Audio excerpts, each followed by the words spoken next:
하지만 이들에게는 아주 단순한 질문 하나가 아프게 꽂힐 수밖에 없습니다. 당신이 성공해야만 뭔가 대단한 사람인 것이라면 성공하지 못했을 때 당신은 대체 어떤 존재인 것인가 하는 것이죠. 안녕하세요 여러분, 책 읽는 호련입니다. 여러분은 아마 마음가짐을 어떻게 갖느냐가 성공을 하는데 굉장히 중요하다는 말을 적어도 한 번은 들어보셨을 겁니다. 그렇다면 과연 성공하기 위한 마음가짐은 무엇을 말하는 걸까요? 이 마음가짐이 잘못되면 아무리 천재 같은 엄청난 능력이 있더라도 성공을 쭉 이어가기가 힘들다고 말을 합니다. 그리고 반대로 현재는 재능이 부족하더라도 마음가짐을 어떻게 하느냐에 따라서 미래가 달라질 수도 있다고 하죠. 오늘은 마인드셋이란 책에 나오는 이야기를 여러분에게 들려드리겠습니다. 이 마인드셋이란 마음가짐을 말합니다. 이 책의 저자 캐럴 드윅은 스탠퍼드 대학교 연구진과 아주 오랜 연구를 한 끝에 사람의 마음가짐이 크게 두 가지로 나뉜다는 것을 발견했다고 합니다. 첫 번째는 자신의 재능과 능력이 변하지 않고 고정되어 있다고 믿는 고정 마인드셋입니다. 이 고정 마인드셋은 사람들의 성공을 제한한다고 합니다.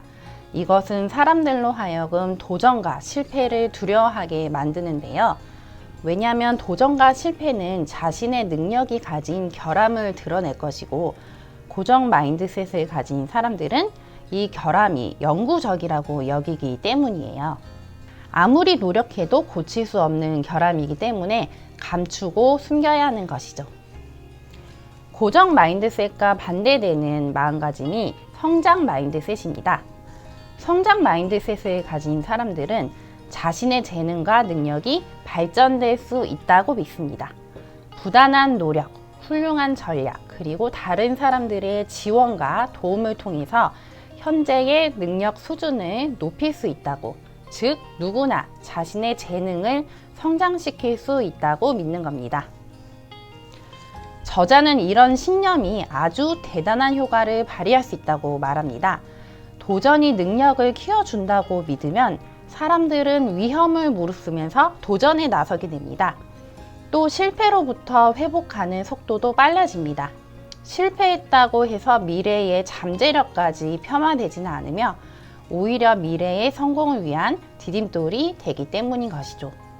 여러분은 혹시 위대한 발명가나 엄청난 예술 작품을 만드는 사람이나 마이클 조던 같은 세계적인 스포츠 선수들이 태어날 때부터 평범한 사람들과는 다른 뛰어난 재능을 갖고 있다고 생각하시나요? 이렇게 재능을 가진 사람은 노력할 필요 없이 두드러진 결과물을 만들 수 있다고 여기시나요? 혹시 노력을 하는 일은 재능이 없고 똑똑하지 않은 사람들이나 해야 하는 일이라고 여기시나요? 어떤 마음가짐을 갖느냐에 따라서 우리는 삶을 바라보는 관점이 달라지고 우리에게 생기는 일에 대해 대처하는 방식과 행동이 달라지게 됩니다. 인간의 자질이 돌에 새겨진 듯 불변한다는 믿음, 즉 고정 마인드셋은 스스로를 계속해서 증명해 보일 것을 요구합니다. 즉 나 자신의 지능, 개성, 도덕성이 이미 정해져 있다면 이왕이면 충분한 양을 보유하고 있는 듯이 남들에게 보여야 합니다. 그래야 인간이 갖춰야 할 기본적인 자질들이 부족하게 보이지 않을 것이기 때문이죠. 하지만 성장 마인드셋은 내가 현재 가진 자질이 단지 성장을 위한 출발점일 뿐이며 노력이나 전략 또는 다른 사람의 도움을 통해서 얼마든지 길러낼 수 있다는 믿음에 바탕을 두고 있습니다. 애초에 갖고 있는 재능이나 적성, 관심사나 기질은 저마다 다를지라도 누구나 응용과 경험을 통해서 변화하고 성장할 수 있다는 뜻인데요. 그렇다면 이 책의 저자는 만약에 성장 마인드셋을 갖고 있다면 어느 누구나 뛰어난 인물이 될 수 있다고 주장하는 것일까요?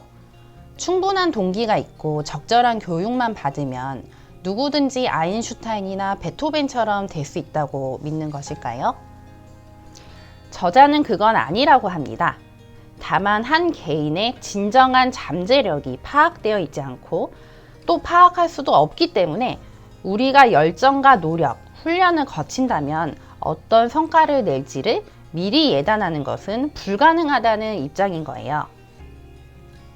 이 성장 마인드셋을 가진 사람들은 자신에게 쉽게 패배자라는 낙인을 찍거나 단념해버리지 않습니다. 아무리 큰 좌절이 찾아와도 위험을 무릅쓰고 도전을 맞이하고 꾸준히 밀고 나갈 준비가 되어 있죠. 이들은 단지 도전을 추구하는 데 그치지 않고 도전을 통해서 성장하는 모습을 보입니다. 그와 반대로 나의 능력이나 자질이 태어날 때부터 고정되어 있다고 믿는 사람들은 항상 성공해야 한다는 압박에 시달립니다. 그리고 실제로 성공하게 되면 단순한 자존심 이상의 기분에 휩싸이게 되죠. 그들이 그렇게 우월감을 느끼게 되는 이유는 그들에게 성공이란 자신의 자질이 남들보다 우수하다는 것을 의미하기 때문입니다. 하지만 이들에게는 아주 단순한 질문 하나가 아프게 꽂힐 수밖에 없습니다. 당신이 성공해야만 뭔가 대단한 사람인 것이라면 성공하지 못했을 때 당신은 대체 어떤 존재인 것인가 하는 것이죠. 고정 마인드셋을 가진 사람들은 좌절로 인해 깊은 정신적 상처를 입을 수 있을 뿐만 아니라 그 좌절을 극복할 마땅한 방법조차 찾기 어렵습니다. 만약에 당신의 실패가 능력이나 잠재력의 부족을 의미한다면, 즉 당신 자신이 곧 실패라는 뜻이라면 대체 앞으로 무엇을 더 할 수 있을까요? 물론 성장 마인드셋을 가진 사람에게도 실패는 고통스러운 경험이 될 수 있습니다. 그러나 성장 마인드셋에서는 그 실패가 자기 자신을 규정짓지는 않습니다. 이들에게 실패는 단지 처리해야 할 대상이며 또 그로부터 배움을 얻을 수 있는 문제로 여겨집니다. 우리는 때로 얼마나 노력을 했느냐보다 얼마나 천재적인 재능을 갖고 있느냐에 대해서 더 관심을 가질 때가 많습니다. 아웃라이어를 쓴 작가 말콤 글래드웰은 우리 사회가 노력을 통해 얻은 성과보다 노력 없이 저절로 얻게 된 성과에 더 큰 가치를 준다고 평했습니다.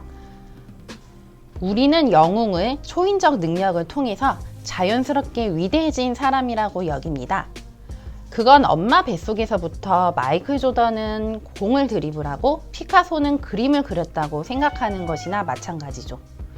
문제는 이런 고정 마인드셋의 생각이 어디에나 만연해 있다는 점입니다.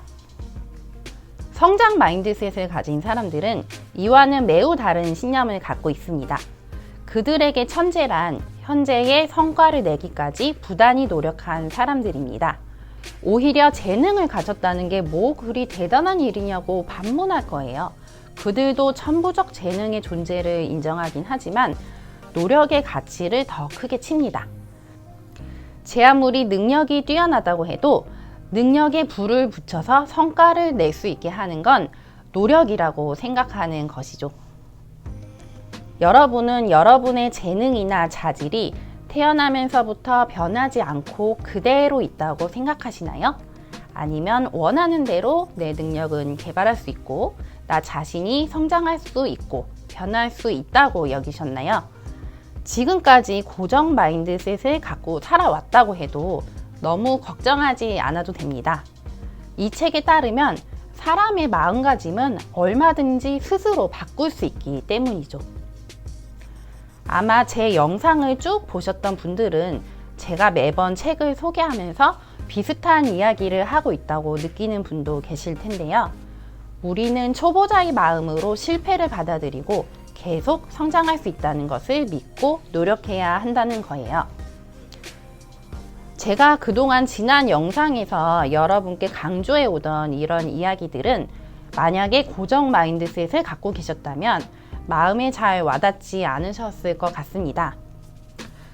이번 영상을 통해서 나 자신이 어떤 마음가짐으로 세상을 바라보고 있었는지를 한 번쯤 생각해 보는 계기가 되셨기를 바랍니다.